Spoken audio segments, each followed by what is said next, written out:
You saw what happened at Chicagoland. SVG drove straight through Austin Hill's rear bumper. Hill spun. Hill wrecked. Hill's race ended right there. Then NASCAR reviewed every angle, every camera, every piece of telemetry, and they said it wasn't intentional. Your eyes are not lying to you. But NASCAR's ruling? That's another story. The entire garage is confused. Denny Hamlin said it makes no sense. Chase Briscoe called NASCAR out directly. And fans? They're unloading online. This isn't just about one wreck. This is about a pattern, a double standard that has the garage furious, and a cover-up that might be protecting NASCAR's golden goose. But here's the part that really has everyone talking. What happened behind closed doors in that 17-minute hauler meeting? SVG walked out and said Hill threatened him, and NASCAR did absolutely nothing about it. I think NASCAR dropped the ball on this one, big time. The evidence is right there on video. But I want to hear from you. Do you believe NASCAR's explanation, or is this a straight-up cover-up? Drop your verdict in the comments. And if you want the full breakdown of why the garage is calling this the biggest officiating failure of the season, subscribe right now because we're just getting started. Now let's rewind to what actually happened at Chicagoland, because context matters here, big time. We're on lap 47, turns 3 and 4 at Chicagoland Speedway. SVG's number 97 Chevrolet is glued to Austin Hill's bumper. They're racing hard. They've been racing hard all day. But this moment changes everything. SVG doesn't lift, doesn't turn away, doesn't even flinch. He drives straight through Hill's rear bumper like Hill isn't even there. Hill spins. Hill hits the outside wall. Hill's race is over on lap 47. And here's the thing. This isn't some random racing incident between two guys who've never met. These two have history, ugly history. Earlier this year at Naval Base Coronado, Hill took out SVG in a wreck that collected 9 cars. 9. SVG called it 2 weeks in a row, taken out by the same spud. That's SVG's polite Kiwi way of saying Hill has been a problem for a while. At Pocono, Hill caused another wreck that collected SVG. At Sonoma, SVG won that one clean. But the tension never went away. It just simmered, waiting for the right moment to boil over. And at Chicagoland, it boiled over. Hard. Hill's spotter knew it was coming. You can hear it on the radio. Big picture, Austin. Big picture, please. That's a spotter begging his driver not to do something stupid. Hill didn't listen. Under caution, Hill drove right alongside SVG and sideswiped him. Deliberate, visible, on camera, no debate, no gray area. He intentionally hit SVG with his race car while the yellow flag was waving. Richard Childress, Hill's team owner, didn't even try to hide it. Over the radio, he called SVG's move payback for California. He admitted his driver got retaliated against, and he seemed fine with it. But here's where it gets really interesting. Hill's retaliation under caution? That should have been an automatic penalty. Automatic. You cannot hit another car under yellow. It's one of the most basic rules in the rulebook. Every driver knows this. And NASCAR did nothing. No penalty for Hill, no penalty for SVG. Just a 17-minute closed-door meeting in the hauler where no cameras were allowed. SVG walked out first. His response? It went. It's interesting. Hill walked out next. Asked if everything was settled? I sure hope so. Then SVG dropped the bomb. Hill threatened him. SVG said it himself. He's the kind of personality who feels like he's got to get the last laugh or the last one to strike, and he threatened that, I guess. Think about that for a second. Austin Hill stood in a room with NASCAR officials and threatened Shane Van Gisbergen, and NASCAR did nothing about it. But wait, SVG also said something else that most people missed. One person seemed more remorseful and eager to move on than the other. That person was him. Hill wasn't remorseful at all. So now you've got a driver who just wrecked someone. That someone retaliated under caution. That someone also threatened the other driver in a private meeting. And NASCAR's response? Nothing. That's the easy part to understand. What happened next is where the real controversy begins. And trust me, this is where NASCAR's explanation completely falls apart. NASCAR VP Mike Forde came out with the official statement.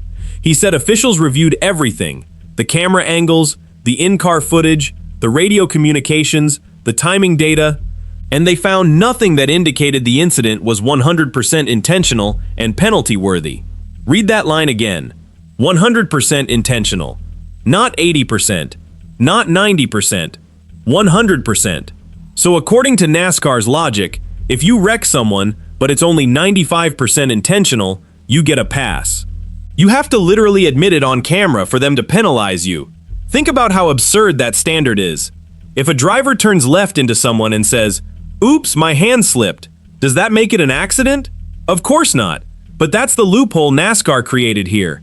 And here's the part that really gets the garage angry. Ryan Preece got hammered earlier this season for a similar move. He actually admitted it on the radio. He said, "I meant to do that." And NASCAR dropped the hammer. Points deduction, fine, suspension. SVG never admitted anything, so he walks. Preece was honest, so he gets punished. The message is clear.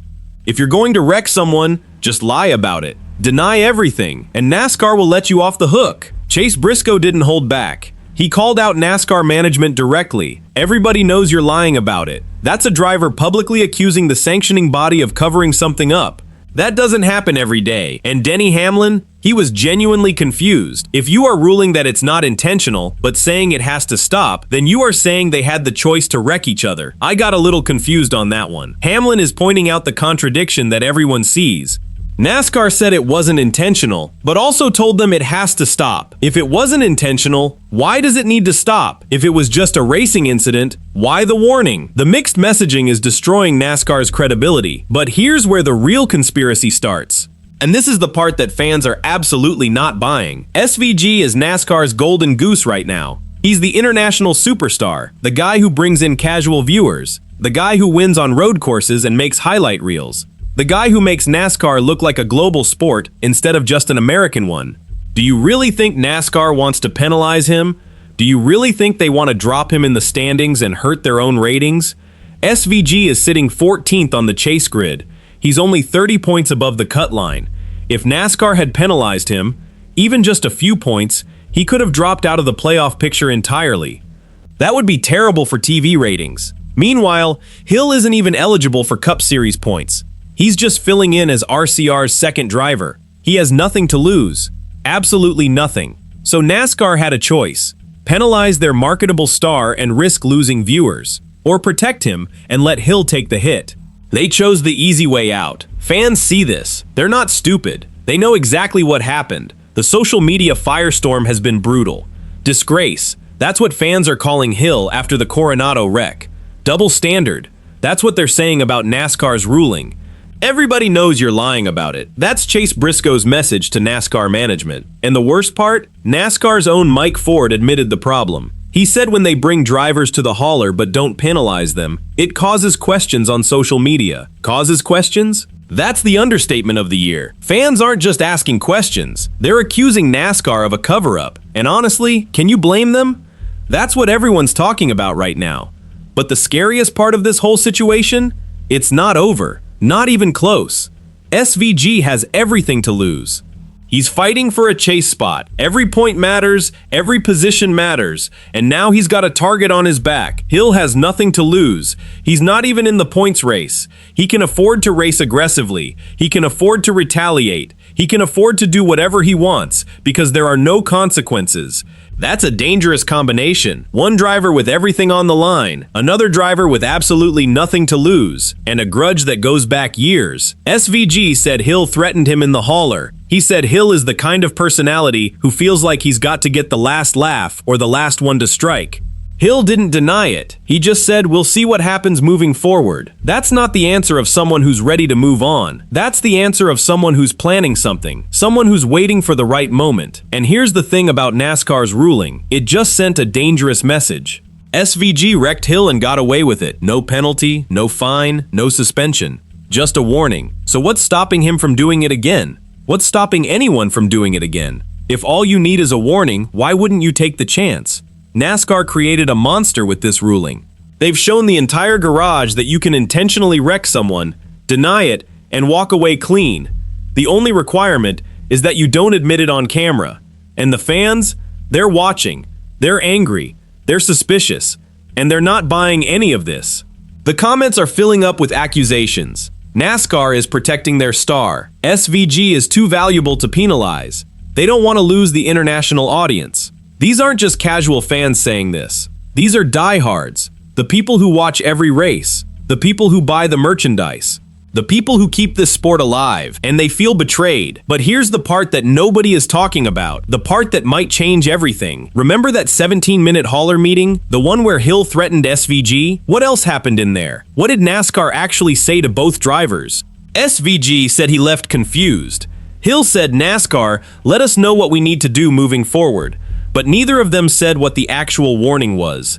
Neither of them said what consequences NASCAR threatened. Neither of them said what happens if there's a next time. Here's what I think. NASCAR told both drivers that the next incident, any next incident, will result in severe penalties. They probably said something like, next time we won't be so lenient. But here's the problem with that. A warning only works if the drivers actually listen. Hill already showed he doesn't listen. His spotter told him big picture, and he ignored it. He sideswiped SVG under caution. He showed zero remorse in the hauler. He even threatened the other driver. Does that sound like someone who's going to follow the rules? And SVG? He's got his own motivation. Hill has wrecked him twice this season. Coronado, Pocono, and now SVG finally got payback. But Hill took that personally. He's already retaliated once. You think he's going to stop now? The next time these two are on track together, something is going to happen. It might be a bump. It might be a spin. It might be a full-on wreck. But something is going to happen, and when it does, NASCAR is going to have to make a decision. Will they finally drop the hammer, or will they protect their golden goose again? That's why fans are so angry. Not just because of one bad call, but because this feels like the beginning of something worse. A pattern, a double standard, a sport that's more about protecting its stars than getting the calls right.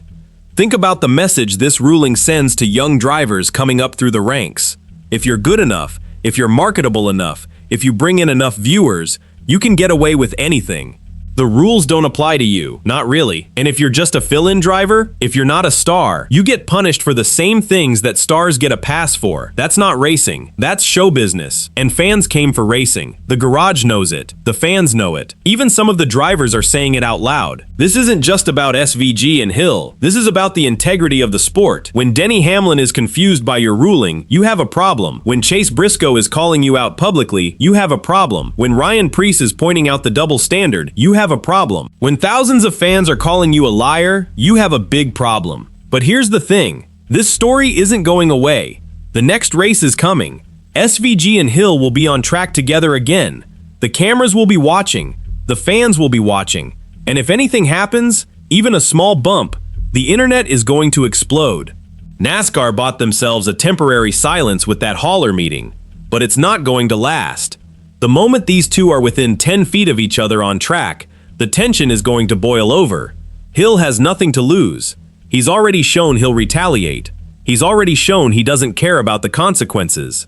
And now he's got a grudge that's been festering for years. SVG has everything to lose. He's fighting for a chase spot. He can't afford to get caught up in another incident. He can't afford to lose points. He can't afford to have his season derailed. One driver with everything on the line. Another driver with nothing to lose. And a rivalry that's been building for 3 years. That's not a recipe for peace. That's a recipe for fireworks. And when those fireworks happen, and they will happen, NASCAR is going to be right back in the middle of it.